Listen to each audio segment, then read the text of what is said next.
दोस्तों, शर्जील इमाम के चुनाव लड़ने की तमाम खबरें आ रही थी और अब इन खबरों पर मोहर लगती हुई भी नजर आ रही है। इमाम ने अदालत में 14 दिनों की अंतरिम जमानत की मांग करते हुए याचिका दायर कर दी है।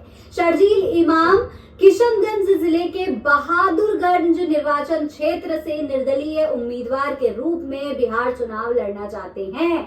जी हाँ दोस्तों, सलाम नमस्ते, मेरा नाम फरीन अंसारी है और ये खबर आप मेरे official channel Fareen Ansari official पर देख रहे हैं। दोस्तों, आपको याद होगा फरवरी 2020 में उत्तर पूर्वी दिल्ली में दंगे हुए थे, जिसमें 53 लोग मारे गए थे। दंगे के पीछे साजिश बताते हुए दिल्ली पुलिस की स्पेशल सेल ने गैर कानूनी गतिविधि रोकथाम अधिनियम यानी कि यूएपीए के तहत मुकदमा दर्ज किया था, जिसमें 20 लोगों को आरोपी बताया गया था। इनमें से एक शर्जील इमाम भी थे, जो कि जेएनयू के पूर्व छात्र हैं। अब दोस्तों, शर्जील इमाम ने न्यायाधीश समीर बाजपेयी के कोर्ट में अंतरिम जमानत अर्जी दाखिल की है। याचिका में उन्होंने कहा है कि वो किसी राजनीतिक दल से जुड़े हुए नहीं है, ना ही जुड़ना चाहते हैं, लेकिन बहादुरगंज सीट से निर्दलीय उम्मीदवार के रूप में चुनाव लड़ना चाहते हैं। दोस्तों, शर्जील ने अर्जी में बताया है कि नामांकन प्रक्रिया 13 से 20 अक्टूबर के बीच में है। इसके लिए वहां जाना होगा।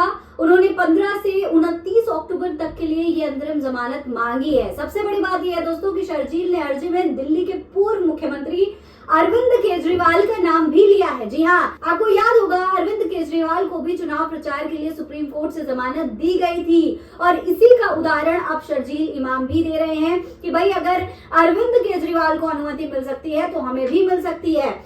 और अब वो चाहते हैं कि उन्हें चुनाव लड़ने के लिए, चुनाव प्रचार के लिए यहां से जमानत मिल जाए। आपको बता दें कि शर्जील 24 अगस्त 2020 से तिहाड़ जेल में बंद है। दोस्तों, इमाम को लगातार 5 साल और 2 महीने निरंतर हो गए जेल में रहते हुए। उन्हें अब तक कोई जमानत नहीं दी गई, जबकि ये हर एक कैदी का अधिकार होता है कि उसे जमानत मिल सकती है जरूरत पड़ने पर, लेकिन शर्जील इमाम को अब तक कोई जमानत नहीं मिली है। और कहीं ना कहीं अगर देखा जाए तो शर्जील इमाम को ये रास्ता दिख रहा था कि वो चुनाव भी लड़ सकते हैं और जनता के मुद्दों को भी उठा सकते हैं, अपने मुद्दों को भी, अपनी बातों को भी जनता के सामने रख सकते हैं। ऐसे में अगर वो चुनाव लड़ते हैं दोस्तों तो उन्हें जमानत आसानी से मिल भी सकती है।